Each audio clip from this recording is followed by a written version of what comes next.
This is Mike Grell, and you're listening to Warlord Worlds.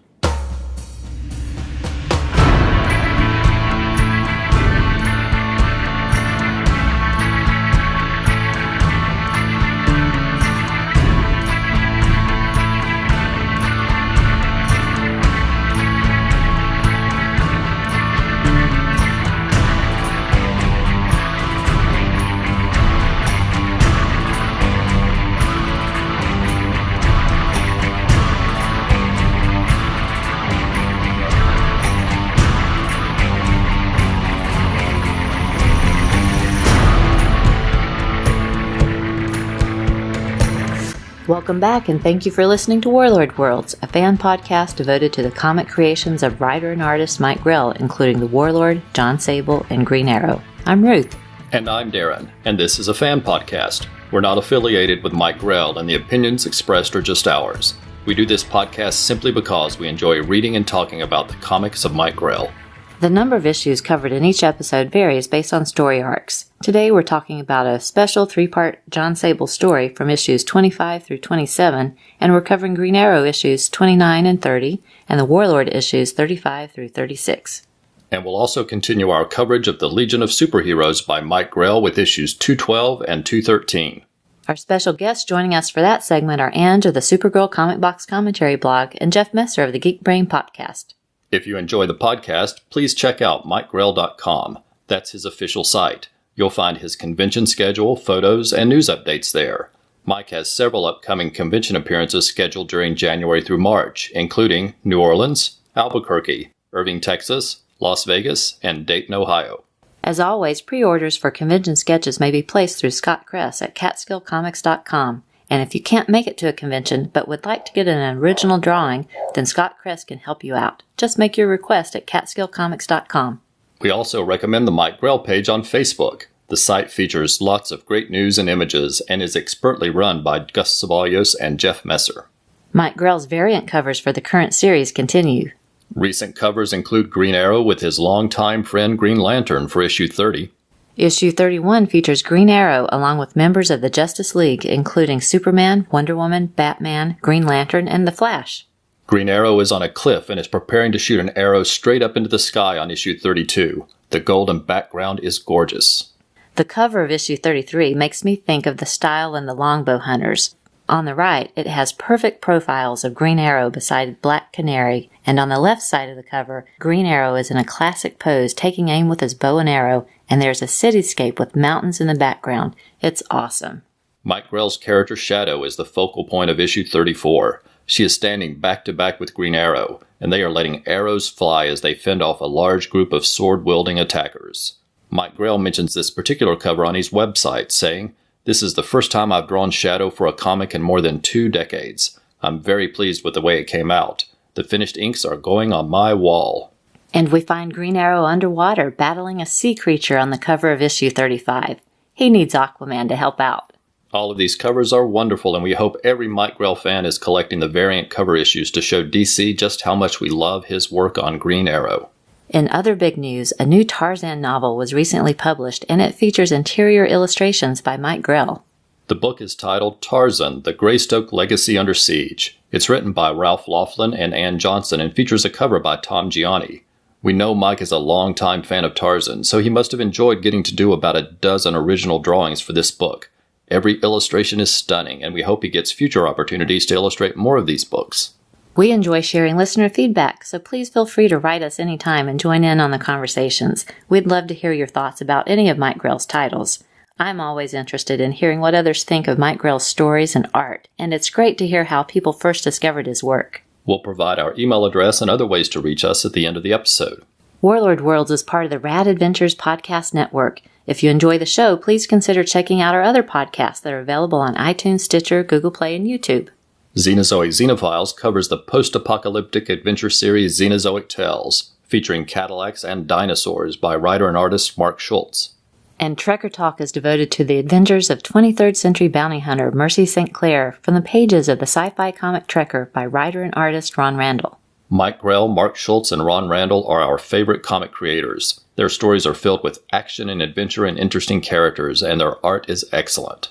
We hope you'll try out our other shows, and we'll be sure to include links to those podcasts in our show notes. Jon Sable Freelance, number 25, June 1985. Homecoming, Part 1, The Angel. Written and illustrated by Mike Grell. Letters, Ken Brusnak. Colors, Janice Cohen. Editor, Mike Gold. Disguised as B.B. Flim, Jon Sable is in his editor Eden Kendall's office, and the two are discussing an offer to turn his children's books about leprechauns into a Broadway musical like Cats. After removing the B.B. Flim wig and glasses, Jon stops by to see Mike Blackman, where he runs into her roommate, Gray, who is feeling down because the latest Broadway show he was in folded after only a week. Mike has completed a painting to accompany the hunting article Jon wrote, and he walks to the post office to put the package in the mail, and then makes a phone call to Eden Kendall. The next day, Jon stops by to invite Mike to spend the weekend with him in his hometown of Middlebury, Vermont. It's going to be his 40th birthday, and he wants her to spend it with him. At that moment, Gray dances into the room. He is all smiles. He just received a phone call from his agent who told him that author B.B. Flim chose him to do the choreography for the new Broadway show about his children's books. Mike glances knowingly at Jon.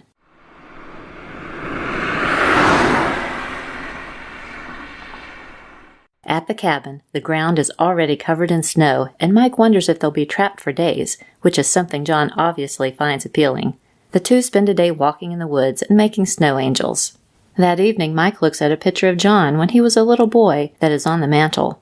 Then Jon shares a photo album with her that includes a picture of his real mother, and he begins to tell the story of a brave Allied operative working with the resistance in Nazi-controlled Belgium in 1944. The cover features an image of Jon Sable in a picture frame sitting on a table. His business card is laying on the table in front of the picture, along with a knife and pistol. Inside, the story is filled with many more sweet moments than most Jon Sable adventures. I particularly like that Jon Sable secretly chose Gray to do the choreography for the Broadway show about his books. I also like the scenes of Jon and Mike playing in the snow at the cabin. It was terrific to see him smile so much, and the images of the forest covered in snow are all amazing. My favorite art is definitely the double-page title page spread of the cabin covered in snow. In addition, there are some truly stunning images of our characters throughout the issue. There is a very sad image of Sable early in the story, which is a great counterpoint to the images of Jon smiling at the cabin with Mike later in the story.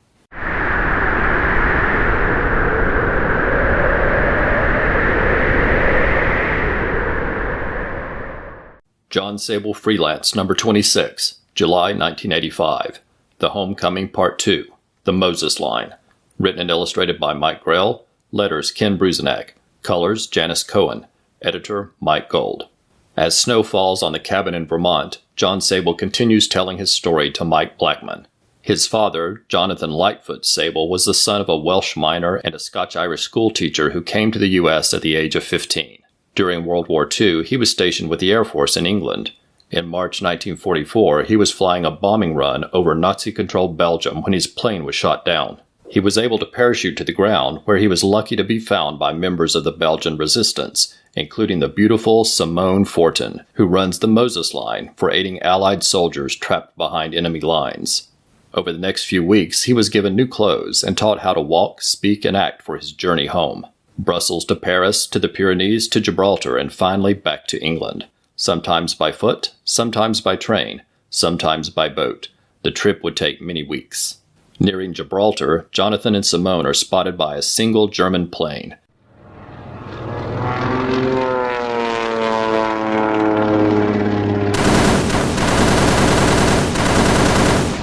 Simone is able to bring it down with a machine gun, but is injured in the process, and she is soon running a high fever.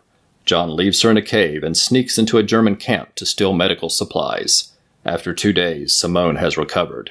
She and Jonathan spend a romantic night together, and he asks her to come to England with him, but she has saved 47 Allied soldiers so far, and knows that she needs to stay to save more.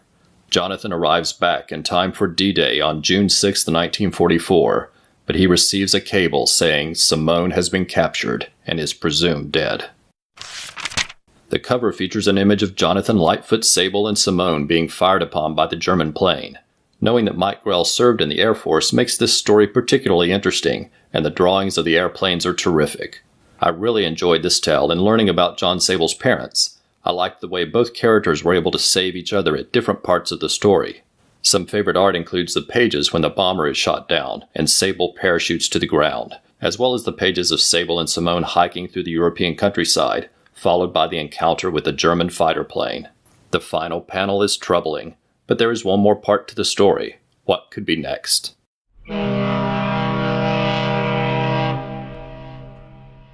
Jon Sable Freelance, number 27, August 1985. The Homecoming Part 3, Torch Song. Written and illustrated by Mike Grell. Letters Ken Brusnak. Colors Janice Cohen. Editor Mike Gold. It's 1951 and a ship steams past the Statue of Liberty. A small boy wearing a cap and carrying a canvas bag looks around with eyes wide with wonder. After being processed at Ellis Island, the little boy waits in a small room. He stares at a photo of his mother, Simone, and cries. A tall man steps into the room and asks his name. The boy replies, John Moses. The man is Jonathan Lightfoot Sable, and he tells the boy that he's his father. As snow falls on the cabin in Middlebury, Vermont, Jon Sable has a somber look on his face, and he tells Mike Blackman that his father didn't have to claim him, and it caused his father lots of trouble. His mother didn't die when she was captured by the Germans. Instead, she escaped and had a son from the night she and Jonathan spent together. But now, 6 years later, she had died, and Jonathan learned about his son and took him in. However, in the intervening years, Jonathan Sable had married, and his wife was not happy about raising a son he had with another woman. Little John Moses Sable sat in a chair and cried as he heard his father and stepmother yelling about him. In retrospect, he knows he was a troublemaker, and often lashed out against his father as he grew older. He was later cut off by the family and worked his way through college playing saxophone. At college, he started competing in the pentathlon, which eventually led him to the Olympics in Munich, where he met Elise. Jon Sable has told all of this to Mike Blackman because even though he doesn't know if he can change, he wants to try to make a life with her. Mike kisses him on the cheek and wishes him a happy birthday and walks to the bedroom.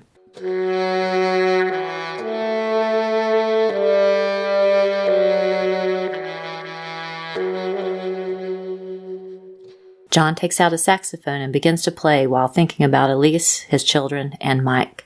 Then he walks into the bedroom where Mike is waiting for him. Outside, the snow continues to fall on the cabin. The cover features many images of Jon Sable as a child at Ellis Island, as a teenager with a hot rod, and as a young man playing saxophone. This story is bittersweet, but powerful as we learn Jon Sable's history from childhood up to his meeting with Elise. The dialogue is well written and the characters feel realistic and believable. It's an honest story that's well told. My favorite page has Jon Sable and Mike looking at the photo album in a dimly lit room as the flames from the fireplace cast shadows on them. The images are all stunning. Later, there are 2 pages of images as John and Mike continue their conversation. It really shows how a great artist can make 2 pages of 2 characters talking very compelling. There are a variety of perspectives and many close-ups, some of which are uncomfortably close-up. The images really convey the mood of this very well-told tale. After a long day of criminal activity, there's nothing I like better than to sit down and listen to the old radio. Wait a minute, that's not a radio, it's... Plastic Man! Plastic Man! Plastic Man!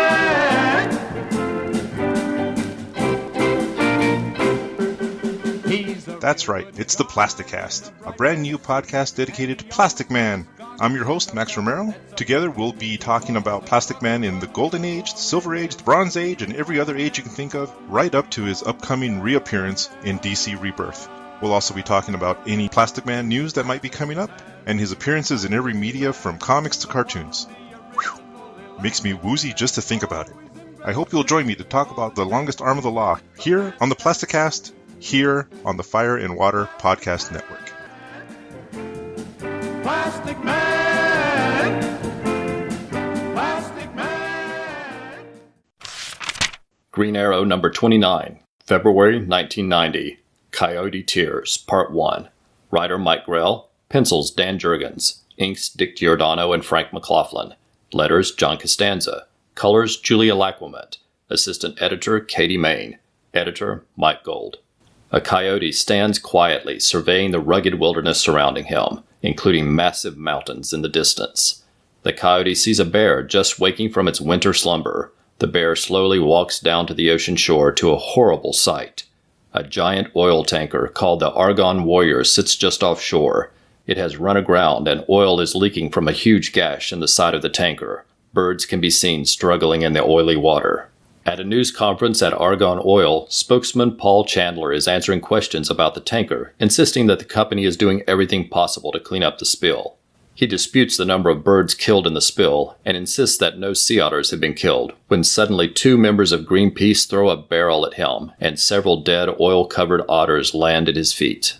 Later, upstairs, Chandler confronts Lou Springsteen, the captain of the Argon Warrior, and questions him about the rumors that he was drunk when the ship ran aground. Chandler decides that he needs to get the captain out of town until things quiet down.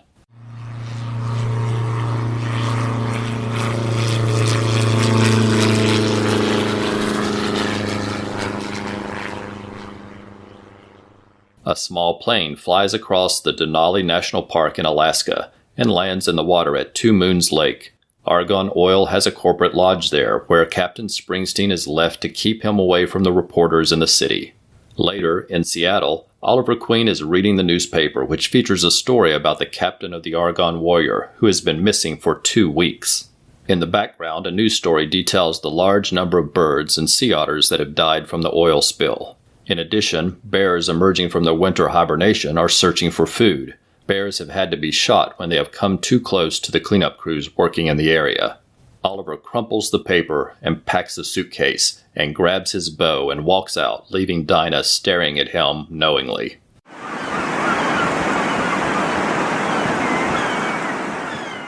After gathering information at the docks, Oliver, now disguised as the Green Arrow, begins to make his way across country to Two Moons Lake, north of the Denali National Park in Alaska. The coyote we saw earlier watches him and recognizes another hunter.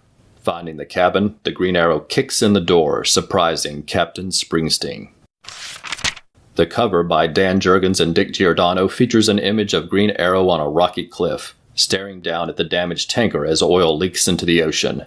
A coyote stands watching from the ledge above him. The issue features a disclaimer that while the story was inspired by a recent oil spill in Alaska from a stranded tanker, the creators have taken literary license with the story and characters. While many images in the issue are distressing, as we see the devastating effects of the oil spill on the area wildlife, the issue nevertheless features absolutely gorgeous images. There are so many beautiful images, including the opening page of the coyote surveying the land, as well as a gorgeous page of caribou walking along a river and across the tundra at sunset. And I love the pages of Green Arrow tracking through the forest as the coyote watches from the distance. Mike Grell's story is great and hits all of the right points that would motivate Oliver Queen to go after the ship's captain. Green Arrow number 30, March 1990. Coyote Tears Part 2. Writer Mike Grell. Pencils Dan Jurgens. Inks Dick Giordano and Frank McLaughlin. Letters John Costanza. Colors Julia Lacament. Assistant Editor Katie Main. Editor Mike Gold. Our story picks up with the coyote we've been seeing howling at the moon. It then sits and watches Green Arrow enter the cabin at Two Moons Lake. But Captain Lou Springsteen seems uninterested in the tall man dressed all in green holding a bow and arrow. Instead, he just rushes forward in fear to push the door closed. His panicked voice fills the cabin, and Oliver can tell he's suffering from cabin fever and too much alcohol.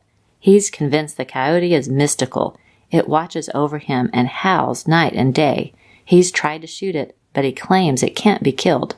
The coyote howls again, and Springsteen crumples to the floor. Meanwhile, in the Argon Oil boardroom, spokesman Paul Chandler has an idea that will turn public opinion in their favor, and he thinks it's time for them to go pick up Captain Lou Springsteen. The repairs to the Argon Warrior oil tanker are nearly complete. It's time for some fresh paint. At the site of the accident, we see a duck caught in the oily water, and a large eagle swoops down and grabs it in its talons. At a press conference, Paul Chandler announces that Argon Oil is recommending that the member companies turn over ownership of the Alaska oil pipeline to the Native Americans in the area. It's a no-lose situation for Argon Oil because it is unlikely that the other companies will agree. The gesture will bring goodwill, but no real changes. In addition, Argon Oil is changing its name to show its renewed emphasis on environmental protections. Paul Chandler then goes to meet the pilot, who is the only other person who knows where Captain Springsteen is hidden. Chandler plans to turn him over to the government, along with a press release implicating him as the sole cause of the accident. As the plane flies over Denali National Park, a large eagle covered in oil circles overhead. It is obviously sick and begins a death spiral. It crashes through the front window of the small plane, causing the pilot to lose control. The plane spins erratically and crashes into the side of a mountain, exploding in flames.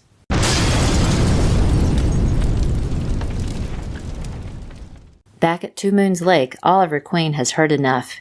He leaves the obviously insane Captain Lou Springsteen alone in the cabin and begins to hike back to civilization. Oliver assumes that someone from Argon Oil will eventually come to collect him, not knowing that the only people who knew where he was are now dead.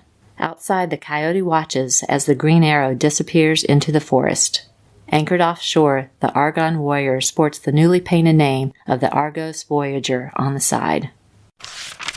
The cover by Dan Jurgens and Dick Giordano shows an eagle trapped in oily water, and a shocked Green Arrow watches from the shore.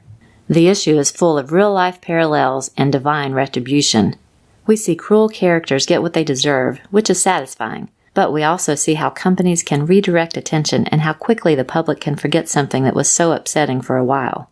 I really like the parallels between Green Arrow and the Coyote.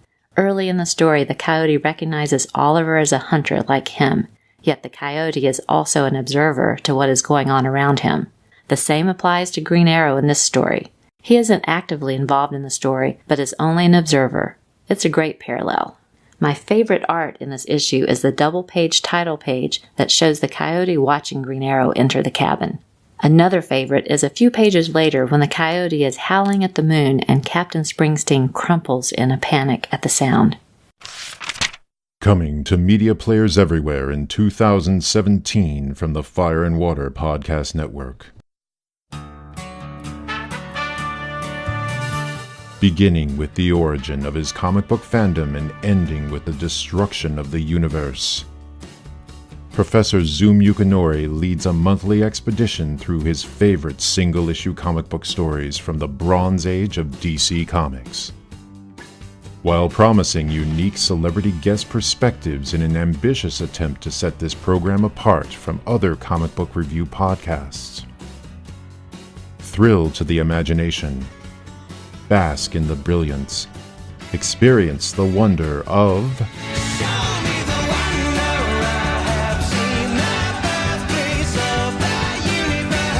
the Done in One Wonders Podcast Wonder Show. Discover how compressed storytelling can broaden one's mind.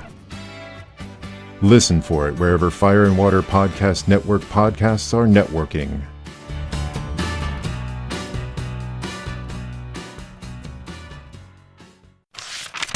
The Warlord, number 35, July 1980. Gambit. Written and illustrated by Mike Grell. Inks Vince Coletta. Colors Adrian Roy. Letters John Costanza. Editor Jack C. Harris.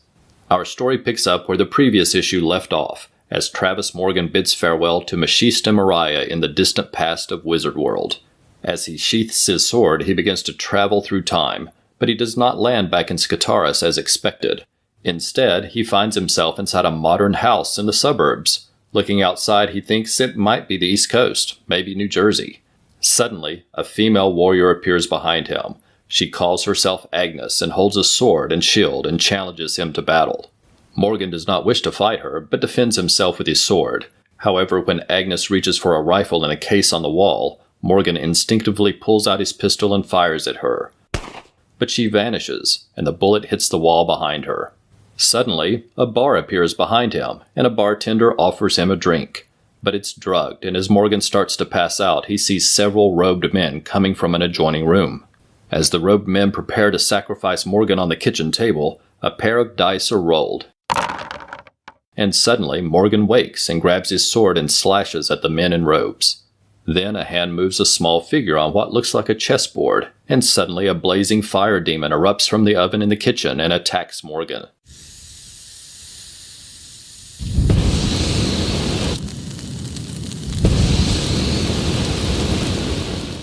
His sword is useless as it passes through the flames. Then the creature throws Morgan out of the window into the yard. Following him outside, the fire demon picks up a car and throws it at Morgan, just as we see the pair of dice roll again. Then the car hits a fire hydrant, and water gushes free, turning the fire demon into steam that quickly dissipates. Hey, fire and water turn to steam. It's like our friends from the Fire and Water podcast suddenly made a guest appearance. Hi, Shag and Rob. A hand picks up another figure on the chessboard, and suddenly Tweedledee and Tweedledum appear. One is holding an axe, and the other is holding a chainsaw. As Morgan battles the two, the dice roll again, and suddenly Tweedledee and Tweedledum are caught in a blazing fire that burns down the house. Morgan looks on and wonders what might happen next. In the clouds, two men that appear to be dressed as Greek gods look down at a chessboard with Travis Morgan as one of the playing pieces. One of these gods is called Mike, and the other is called Jack. But then their boss walks in and tells them the next story had better be good after that last one. Mike looks down at a game of devils and demons and says, "Wait until you see what I've planned for Morgan next." Then suddenly, Travis Morgan finds himself back in the land of tree-dwelling dwarves with Shakira, and tells her that there is more to this sword than meets the eye. The cover by Mike Grell features a dynamic image of Morgan using his sword to defend himself against a chainsaw. The issue was meta before the word was commonly used to describe a self-aware story that refers to itself.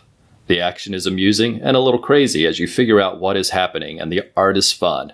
It's absolutely hilarious when you see the two figures who are playing the game and immediately recognize that one of them is Mike Grell and the other is editor Jack C. Harris. In the closing panel, Mike attributes the issue to a late-night pepperoni pizza with Jack C. Harris. The Warlord number 36, August 1980. Interlude, written and illustrated by Mike Grell. Inks, Vince Coletta. Colors, Adrian Roy. Letters, Ben Oda. Editor, Jack C. Harris. Travis Morgan and Shakira have arrived at the bustling market of Bondakar to purchase horses and supplies. But when Morgan sees a gang of men attacking a young woman in an alley, he rushes forward with his sword drawn and kills one of the men as others turn and run. Morgan turns to the beautiful young woman and learns her name is Carell, but she will not say anything more and runs away. Morgan decides to chase after her, but Shakira turns and looks at a cat in the alley and says she would prefer to stay in the company of creatures with more sense. Morgan races through the alley following Carell's footprints and the scent of her perfume, which smells like lotus blossoms. He sees her run into a building, but then sees a large creature follow her. It has horns and a human torso with the legs of a goat and reminds him of a large satyr.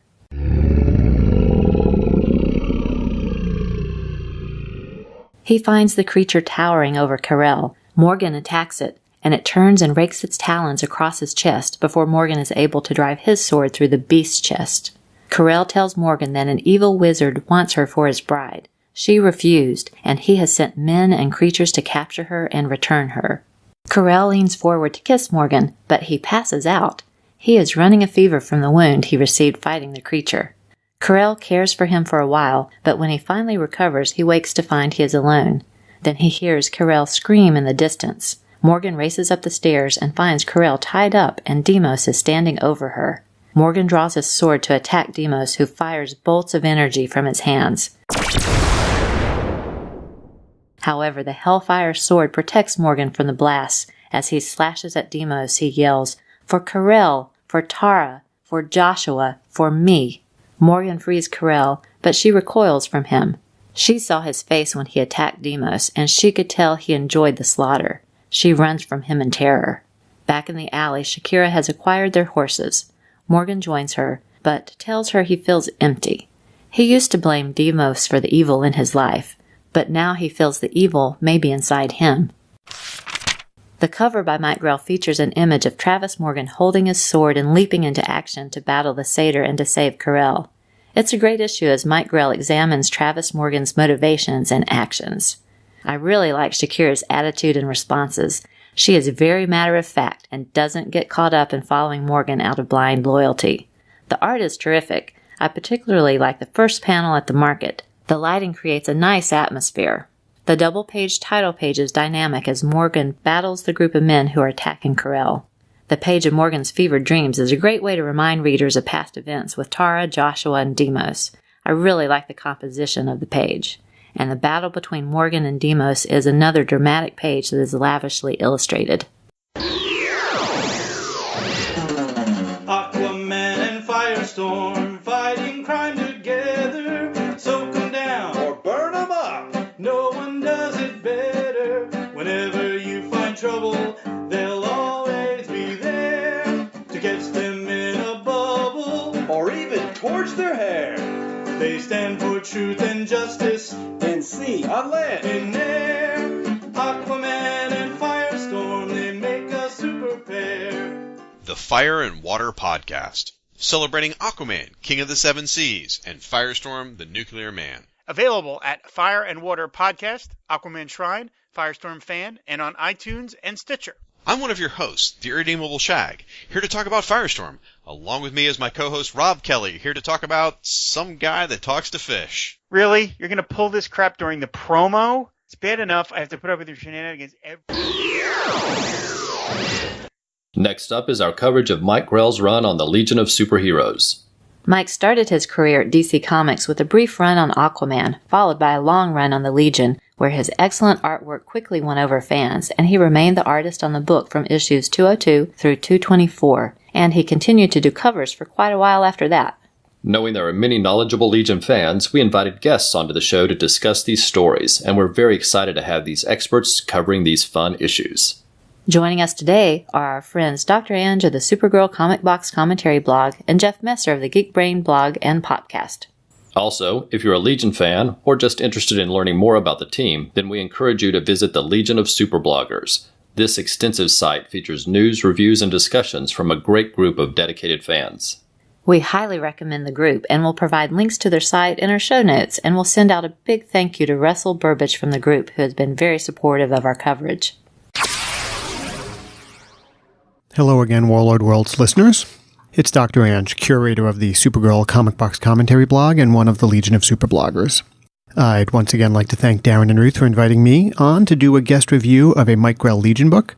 Today I will be reviewing another issue which is very dear to my heart, Superboy and the Legion of Superheroes number 212. This issue, like many Legion books around this time, has two stories. The main story always involves the whole team and Superboy, and the second story always focuses on one or two of the roster. Both stories in this issue are written by comic legend Jim Shooter, with art by, of course, Mike Grell, delivered with his usual elan. And this issue is important to Legion fans because it introduces us to a number of characters who will remain part of the mythos, mostly as villains. But it is important to me because it introduced the character of Calorie Queen into Legion lore, and for some reason I love this very obscure character. So reviewing this is a treat. The cover shows Calorie Queen in a pretty mod, bell-bottomed, more not there than there one-piece red pantsuit, and others standing over the fallen bodies of Cosmic Boy, Phantom Girl, Mad Rita Lad, and Shrinking Violet. Calorie Queen yells at Superboy and others, "Swear us in, Superboy, we won the right to take these losers' place in the Legion." It is a very bold cover, and who could pass up this story hook?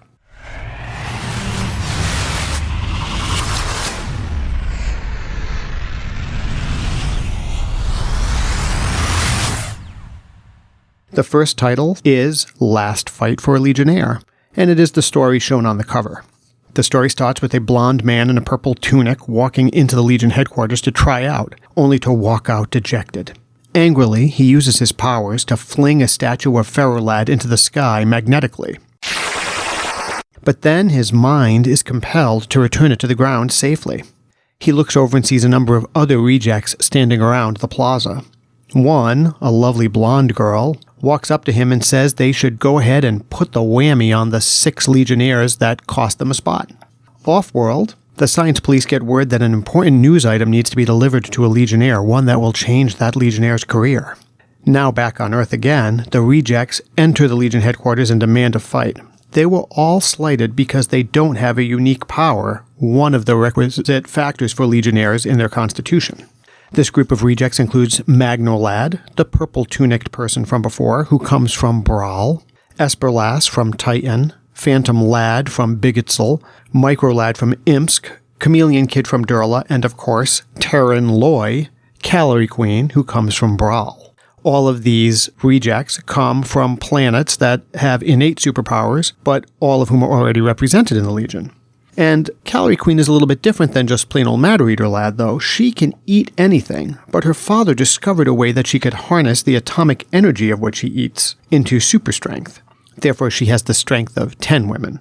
The 6 rejects have this fight and basically mop the floor with their natural Legion rivals. But then Superboy arrives and tosses them all out. The Legionnaires who were defeated, interestingly enough, get angry at Superboy for doing this and demand a rematch with the rejects at dawn. This time, rather than fight one-on-one, the Legionnaires use teamwork to outdo the rejects. They're all defeated.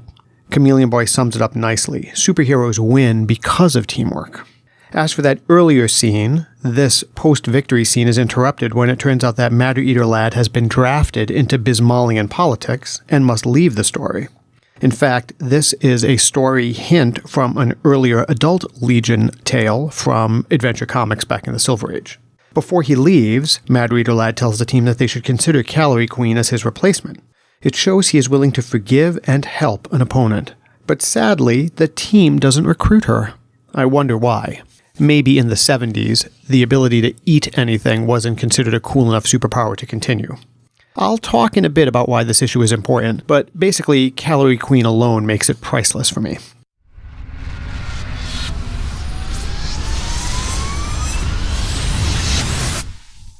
The second story in this book is called A Deathstroke at Dawn and teams up the natural fighting duo of Shadowlass and Nightgirl.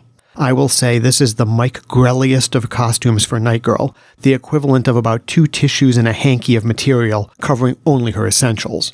It reminds me more of a costume from Warlord than usual Legion fare. The story opens with Nightgirl at the mercy of crafty Coulson and his gang. Bathed in bright light, she's helpless and he is about to shoot her when Shadowlass shows up. Shady plunges the room into darkness, which immediately empowers Nightgirl. A skirmish ensues, and Nightgirl is shot when she dives in front of a laser that's meant for Shady. The Legion and the substitute Legionnaire fly off to regroup, but Coulson wants to finish the job. And knowing that Cosmic Boy likes Nightgirl, Coulson thinks that they should preemptively go after Rock and kill him. Elsewhere, Nightgirl recovers. Amazingly, although that laser would have killed a Talakian rhino, it only stunned her. Nightgirl recaps her origin to Shady, and then confesses she went after Coulson to prove to Cosmic Boy that she can survive on her own. Cosmic Boy wanted her to stop adventuring. As he says, she isn't Supergirl, and lawbreakers know her weakness. He ends the argument saying he is going to find another date and flies off. But peeking in on that date, we see he can't get his mind off of Nightgirl. Coulson finds Rock and is ready to kill him when Lyta shows up just in the nick of time to barrel into them all. Just then the sun rises, making her helpless again. This time Rock ends up saving the day. He then affirms that she is his girl and they fly off for a daytime picnic where, quote, she can't resist him, end quote. Okay, on to the issue in general. I love the first story. Magno Lad, Esper Lass, Chameleon Kid, and Micro Lad all become members of the Legion of Supervillains, so there is some lasting power to this introduction. Matter Eater Lad basically quits the team here, so this is of some importance for his story. And of course, Calorie Queen is introduced. The second story is okay. It is a bit dated in terms of its gender politics, but at least Shooter had Nightgirl not just kowtow to social norms. She wants to be an adventurer, she thinks she can handle herself. And anytime Shady and Nightgirl team up, it's great. I mean, that's a natural pair. As for the art, no surprise, it's brilliant. As per this show, and your guys' format, I'll review some of my favorite pieces of art. My favorite page is page 6 of the first story. Here we have the origin of Calorie Queen, and her power is easily shown visually by having herself be in stark silhouette with an old atomic power atom over that black image. And the bottom panel shows the rejects just trampling the real members. That's one great page. As for other panels I like, well, page 7 of the first story has a classic Grell shot of Superboy flying around the villains and wrapping them up in his cape. This is just a standard Mike Grell shot that is often seen in these Legion books, and in fact, I believe was one of the panels in an earlier issue that I represented where Superboy wraps up some other criminals. I also love the top panel of page 3 of the second story. This is where Nightgirl dives in front of that laser to protect Shadowlass. It shows Grell's mastery of the human form. You really feel that action of Nightgirl leaping, and of course, these characters are gorgeous. Well, that's all for this issue. Thanks for letting me prattle on a bit. I'm pretty sure this is my last Legion review for this show, and I just can't thank Darren and Ruth enough for letting me come on and talk about these books. As I've discussed in earlier segments in the show, these books are really the foundation of my love of comics and are very important to me historically, and really started my love of the Legion, which has lasted my entire life. So long live the Legion, and thanks Mike Grell for providing us with such great artwork.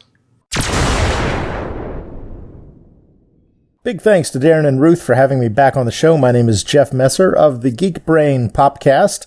Many of you might know that my podcast series has been on hiatus for a few months, but I do have a brand new blog site, geekbrainpopcast.blogspot.com, where I am continuing to talk about all things geeky out there. I am here again with you on Warlord Worlds, this exceptional podcast show by Darren and Ruth, to talk about Superboy and the Legion of Superheroes during the era of Mike Grell as the artist. And right now we're going to be talking about the two stories that are contained within issue 213, which came out, has a cover date of October 1975.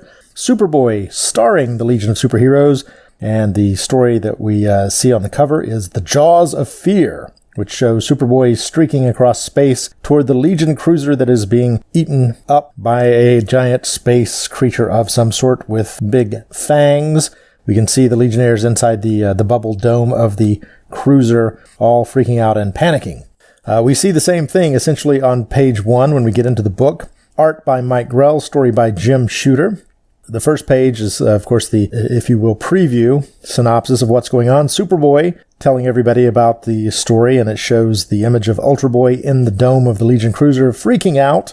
Of course, those fans of the Legion may recall Ultra Boy got his powers after being swallowed by a space creature similar to the one that is about to chomp down on the Legion cruiser. Once we get into the main story here, the first page, we see the Legion at the meeting room table in an image by Mike Grell that is very reminiscent of the painting, the very famous painting of The Last Supper, Brainiac 5, at the center of the table and being flanked by Phantom Girl, Wildfire, Lightning Lad, and Saturn Girl to his right, Chameleon Boy, Superboy, and Cosmic Boy to his left. Meanwhile, outside of the meeting room, there's a pair of boots floating by on anti-gravity shoes, passing through into the Legion headquarters, and then he suddenly appears in the meeting room where everybody is gathered, just saying, "Hey, good morning, Legionnaires." Phantom Girl screams out, "A trespasser," and then Wildfire jumps into action, saying, "Grab him," which he does, gives a nice tackle, and the guy introduces himself very casually, very flippantly, as Ben Pars, the greatest burglar in the galaxy. And he tells the Legion that he's bored, everything is easy for him, and he's decided that the biggest challenge is to steal the Miracle Machine within 48 hours. And he just simply walks out. So Brainy sends Superboy and Chameleon Boy to check on the Miracle Machine. Meanwhile, Saturn Girl says that she probed Ben Parr's mind, and she learns that he has a sixth sense, which warns him of traps and alarms and gives him the unique powers to overcome them. Oh, and another time, another place, he could have been a Legionnaire. Who knows? Well, Superboy and Chameleon Boy return with the Miracle Machine, saying it's safely sealed inside of a cube of inertron. And Brainiac 5 gives us a little bit of a background on this. The Miracle Machine is a pretty dangerous piece of machinery because it converts thoughts into reality, and in the wrong hands it can be used to enslave whole galaxies. Worse, with a random thought, an untrained user could accidentally destroy the entire universe. Lightning Lad says, let's destroy it then. This is too dangerous. Cosmic Boy says no, it was given to them by the controllers, and they were entrusted with it. They need to keep it safe until the universe can use it wisely. Lightning Lad arguing with Cosmic Boy, but it could wipe everything out. So they vote. That's what they do. And after they vote, they have voted to destroy it. So they rip open the lid. Superboy and Ultra Boy start beating on it, but nothing. They can't phase it. Then everybody jumps in. Wildfire, Lightning Lad, Sunboy, they start shooting it with their powers. Ultra Boy and Superboy hitting it with flash vision and X-ray vision, and it does absolutely nothing. So they decide to seal it back up and just guard it. So later in the evening, there's a shadowy figure approaching the door, and it gets zapped. Wait, it's Phantom Girl. She turned into a phantom, but she's still zapped. Shrinking Violet shrinks down to a tiny, tiny size, and she gets is zapped by this fog, if you will, that causes paralysis. Chameleon Boy is disguised as an insect, and a net flies out and captures him. And that was it. They've been testing it. Phantom Girl, Shrinking Violet, Chameleon Boy, they couldn't possibly get in. So Brainiac says, I doubt that Ben Pears can. Well, there you go. They've decided that it must be safe. They've got it under lock and key. And they look at a clock on the wall that says 5:49. And then the next morning, they wake up and Brainiac 5 says, we've been robbed. Cosmic Boy is sitting there going, I've been here the whole time. The Miracle Machine, it's right here. Pars didn't show, Lightning Lad says. And then Brainiac 5 points out, well, if he didn't, then who stole our clock? And the big giant clock on the wall has been taken. Crazy as it may seem, they think they're being taunted by Ben Pars. So they decide to go after him. Let's take off and go after him. Let's leave Superboy here. And Superboy will just sit on top of the case and guard it. And they take off in space looking for Ben Pars. Not long afterwards, they're in space in Sector 14. A lot of nothing is there, but then all of a sudden, whoa, there's this giant space dragon, space lizard, space whale. It's like something out of The Empire Strikes Back, really. And they see it coming, and Brainiac 5 calls it a giant Galactosaur. Oh no, they're going to be hitting this Galactosaur. They're going to be running into it. They got to do something, evasive maneuvers, or they'll be eaten alive. But meanwhile, the Legionnaires don't realize Ben Pars has a secret headquarters, a little escape pod, like a mobile home of some sort in outer space, inside the space creature behind its teeth, just hiding away. Good old Ben Pars. And Ultra Boy, meanwhile, freaks out because this reminds him, of course, of his secret origin, where he was swallowed by a space dragon that was radioactive that ended up giving him his powers. So he freaks out. He starts hitting everybody, knocks Saturn Girl unconscious there. And Ben Pars' alarms go off, of course, and he realizes the Legion's about to see him. Meanwhile, Superboy has been watching with his vision from far, far away. And Superboy says to himself, I wish I had my hands on that rotten, despicable Ben Pars. And suddenly he's there, and he's got his hands on Ben Pars. His wish came true. Of course, that's what the Miracle Machine does. It makes all your wishes come true. And Superboy punches Ben Pars, and he's unconscious. And meanwhile, outside, Ultra Boy, with his super strength, is holding the mouth of the creature open so that it won't bite down on the Legion cruiser so that they can get away. And then, of course, at the last possible moment, he zips away using his super speed. And all is right with the universe. The end. All right, so this first story's got some really cool stuff in it.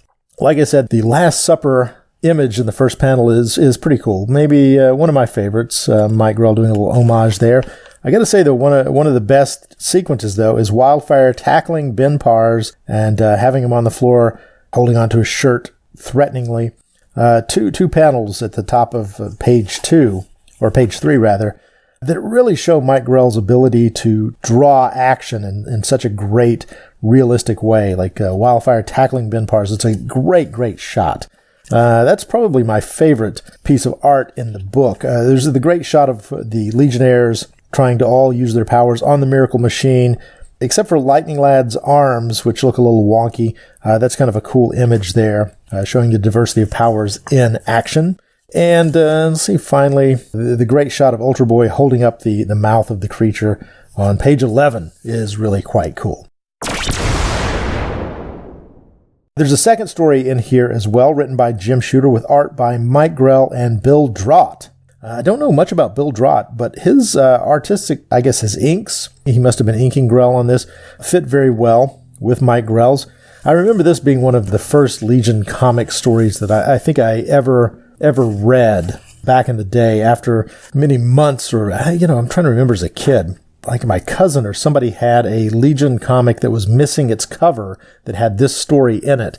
I don't think I had the whole first story, but I do remember seeing most of this story in that book. But this was after I had first come to know the Legion with issue 219. This story, the backup, is a solo adventure with Timberwolf.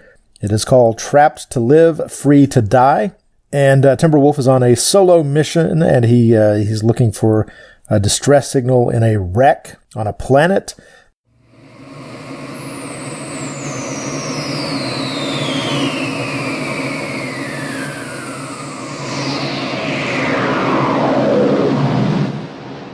He sets down the ship, goes out to explore. He finds a guy trapped inside the wreckage underneath some fallen machinery. He says, I'm here to save you, but look out. This dude has a black space mace, I guess, a big mace, a big club with a ball on the end, if you will. And he whacks Timberwolf. Oh, it was a trap. It was a trap to lure him here. And then Timberwolf remembers that it is a guy named Black Mace. I should have recognized him, he says. We battled him before back in Adventure Comics 374, but were never able to capture him. He's a strong, fast, invincible fighter and deadly with his energy-charged mace. He steals Timberwolf's Legion flight ring and says, so long, clown, as he starts to leave.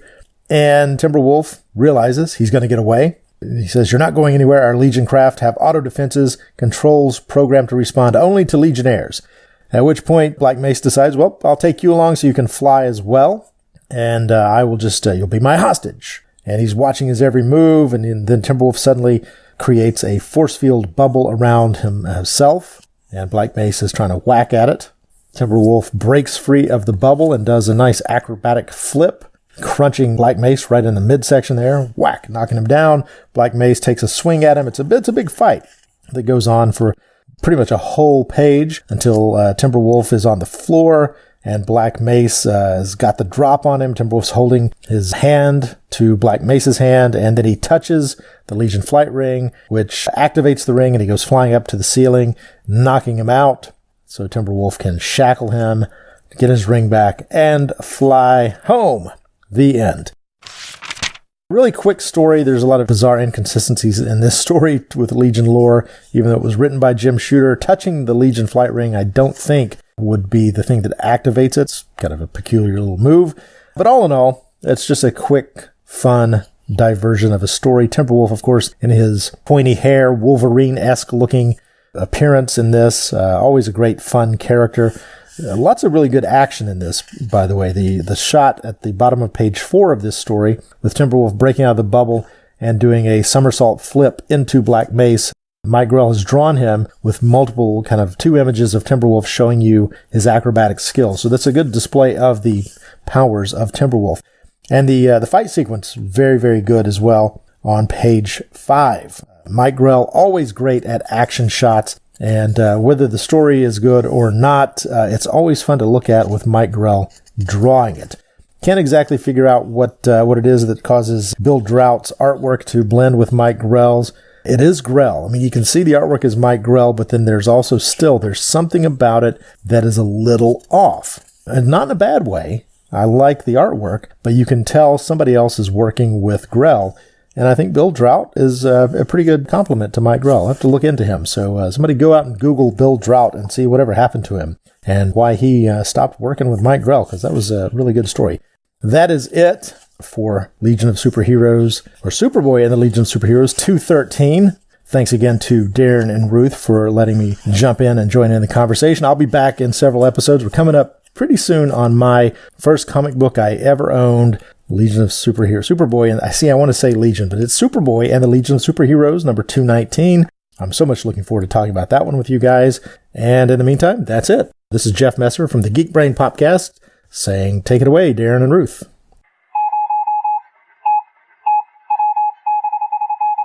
Next up is listener feedback, when we share emails and other messages we've received since last time. Today we're sharing comments from the episode when Chris and Jerry of Bat Books for Beginners joined us to talk about Batman Mask. We appreciate every comment. They add so much to the show. Thanks to everyone who wrote in or got in touch through social media. Jeff Messer of the Geek Brain Popcast wrote, "Wonderful episode. I had long forgotten about Batman Mask. I have had it since it came out. I love Grell and anything he does is great. Now I want to revisit this one. Thanks for the great episode." Martin Gray of the blog Too Dangerous for a Girl wrote saying, "Never heard of Batman Mask. I got as far as Harvey Dent Ballet Dancer, switched off and went to eBay. I'll be back." And a few days later he followed up with this letter. What a great show. Chris and Jerry did you proud, and you underestimate your own ability to talk about characters with whose history you're not massively familiar. You're Mike Grell fans, seasoned comic readers, and sharp as 2 well-traveled tacks. Thanks for putting me onto this terrific book. On the one hand, I'm with Ruth. More story, please. There were so many massive images that maybe didn't merit such treatment in terms of their importance in the book. On the other hand, they look great. Mike did an excellent job with the script too. There were some great lines, just the right side of melodramatically overwrought. Alfred especially was nicely tweaked. Random thoughts? Love the back clasps. It's not very nice the way Bruce sees the tragedies as an opportunity to boost audiences. That moment can likely be traced back to the earlier version of the story one of the lads mentioned, with Bruce Wayne Batman in the obsessed loon role. Ditto the I'm always watching bits. He's more than a tad stalkery. I really like that panel of Harvey's face bisected by the noose. That's so clever. Ditto the tuned-out effect of the blank word balloons. I've never seen that previously. Laura seems horribly pushy with all of her honeymoon talk. Okay, she's probably perfectly reasonable given the attitudes of the times. But as a modern reader, I want Bruce to dump her for that nice actress at the theater next door, Julie Madison. Yes, please to more Grell Batman. I'd love to hear what you think of Detective 455. Thank you for that great letter, Martin, and for that reference to Julie Madison. We looked her up and read more about her thanks to you. Kaithis, and I hope I've pronounced that right, commented Batman Mask was a good Elseworld read, especially for me since I love the Phantom of the Opera Gothic story. I love the art of Mike Grell. The Irredeemable Shag of the Fire and Water Podcast Network wrote, "Really great episode. I've never read this particular book, but hearing the recap and discussion was very entertaining. Jerry and Chris were fantastic guests. Interestingly, every time I hear Chris, I can't help but associate him with the narrator from the Batman 66 TV series, thanks to his excellent work on Stella's Batgirl to Oracle the Barbara Gordon podcast. Thanks for sharing your thoughts, Shag." And Stella gave a special shout out to Chris as well, saying he was a great person to have on our show. And in excellent Bat Books for Beginners fashion, Mark Sweeney of the ITG blog and podcast gave our last episode 5 batarangs, saying, "Great job to all those involved."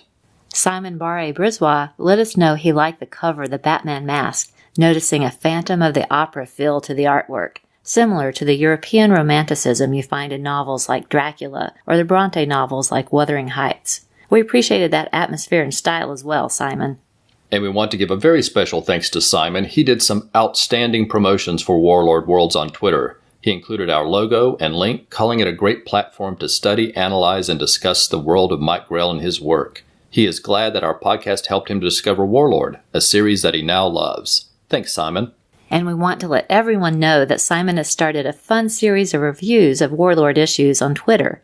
He does a series of 5 tweets per issue, complete with photos. They're all fantastic, and I've really been pleased with the number of people retweeting his post and sharing the conversations with him. You can follow along at @SBarreBrisbois on Twitter. We'll include a link in our show notes. Charlton Hero shared a great article about Remco's Warlord toys. It has great photos and is fun to read. We'll add a link to our show notes so you can check it out, and definitely always follow them. Sean Ross, co-host on the Pulp to Pixel podcast, wrote, "I'm a huge Green Arrow fan and especially loved your episode covering Green Arrow number 27 and 28. The Ollie Travis meeting cracked me up. I love the meta in-joke about how similarly Grell drew the two characters. Grell's Green Arrow run is still definitive and lives fondly in my headcanon, and because of your show, I recently have begun to collect issues of Warlord, which I'm loving." Thanks for sharing that with us, Sean, and listeners can look forward to hearing more from Sean on an upcoming episode. Douglas Herring shared a great photo of Mike Grell in medieval armor on horseback. It was taken in 2001 at a Renaissance fair in the state of Washington. Mike was in a group called the Seattle Knights. That's Knights with a K. It's great to see Mike Grell in action, revealing his adventurous and fun-loving heart. Thanks very much for sharing those wonderful photos, Douglas. To close this feedback, I want to say a very special thank you to my friend Brian Mulvey. He got me an amazing Christmas gift, which is an original commission by Mike Grell. It's a split image of Jon Sable in his battle mask and BB Flem wearing his glasses, so you can see half of each face. It's so unique, I would have never thought of it, and so generous. Thank you very much, Brian.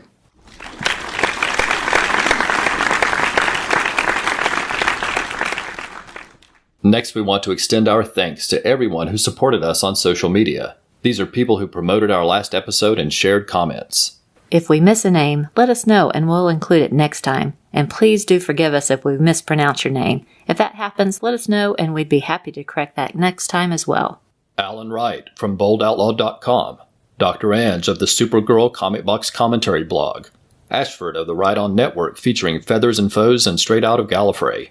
Bill Beer of the Too Old Too New podcast, Brian Mulvey, Chris Carnes of Bat Books for Beginners, Chris Mounts, Chris Sheehan of the Cosmic Treadmill podcast and the blog Chris's on Infinite Earths, Clinton Robinson of the Coffee and Comics blog and podcast, Comics in the Golden Age with Mike and Chris, Derek William Crabb of the Fanholes podcast and History of Comics on Film, Diablo Frank of the Idlehead of Diablo Martian Manhunter blog, the Diana Prince Wonder Woman podcast, and Spinometer, Dr. G. Manordology of the Pulp to Pixel podcast, Ed and Terry Moore of Till Productions, Jerry Green of Bat Books for Beginners, Grant Richter of Avatar of the Green and the upcoming Krakathum podcast with the Long Box of Darkness, The Irredeemable Shag, aka Firestorm fan of the Fire and Water Podcast Network, Jared Albrecht, the yard sale artist from Comics with Normies, Jay Jones, aka FKA Jason of the Silver and Gold Podcast, Jeff Messer of the Geek Brain Popcast and blog, Jeffrey Brown, Jerry McMullen from the Worst Comics Podcast Ever and the Essential Showcase, Joe Crawford of the blog for the Non-Discerning Reader, John Baker who does sci-fi TV reviews at 3If by Space, John Holloway of the Worst Comics Podcast Ever, Justice's First Dawn with Mike Peacock, Karen Williams of the Sweet Between the Pages blog, Keith G. Baker, Kirk Spencer, Larry Looper Jr., a.k.a. Vic Sage and writer for The Retroist, Laura Phillips, a.k.a. Mountain Flower, Let's Talk Masters of the Universe, Longbox Crusade podcast with Pat and Jared, Mark Adams of the Mark's Mess podcast, Mark Sweeney from the ITG blog and podcast and Comics Couplets, Martin Gray of the blog Too Dangerous for a Girl, Michael Allen Carlisle of the blog Crapbox Son of Cthulhu, Michael Bailey of the Fortress of Baileytude, Nicholas Prom of Comic Reflections, Pat Sampson of the Longbox Crusade, Paul Hicks of the Waiting for Doom podcast, Professor Allen of the Relatively Geeky Podcast Network, Randy Andrews of Soundtrack Alley and the new Gen 13 podcast, Reggie Hancock of the Cosmic Treadmill podcast, Rolled Spine podcast, Roy Cleary of the Silver and Gold podcast, Russell Burbage of the Legion of Superbloggers, Ryan Daly of Midnight the Podcasting Hour and Gimme Those Star Wars, Sean Ross of the Pulp to Pixel podcast, Silver and Gold podcast with Jay and Roy, Simon Barry Brisbaugh, Stella of Batgirl to Oracle, the Barbara Gordon podcast, Tim Wallace of the Cord Industries Blue Beetle blog and the podcast Beatlemania, Weird Science DC, and Wendy Friedman of the podcast Double Page Spread. Before we go, we want to provide our contact information. Please let us know your thoughts through email, Facebook, or Twitter. If you want to contact us directly, and if you have something you'd like to have read on the show, then please send us an email to warlordworlds@gmail.com. You can find us on Facebook, Twitter, Instagram, and Tumblr using the name Warlord Worlds, and you can also visit warlordworlds.com for links to all of our social media pages. You can listen to our show through iTunes, Stitcher, or Google Play, and all of our episodes are always available at warlordworlds.com. You can also find the show on YouTube as part of the Rad Adventures Podcast Network. That's RAD, R-A-D, which is short for Ruth and Darren. On the Rad Adventures YouTube channel, you'll find all of the episodes of all of our podcasts, including Warlord Worlds, as well as Trekker Talk about 23rd Century Bounty Hunter Mercy St. Clair by Ron Randall, and Xenozoic Xenophiles about the Cadillacs and Dinosaurs series Xenozoic Tales by Mark Schultz. If you like the show, please consider leaving a review on iTunes, Stitcher, or Google Play. Every review helps the podcast be more likely to show up in search results. And on YouTube, we hope you'll subscribe to the channel and give us some likes on the videos. Thanks for listening, and we hope you will come back next time for another new episode of Warlord Worlds.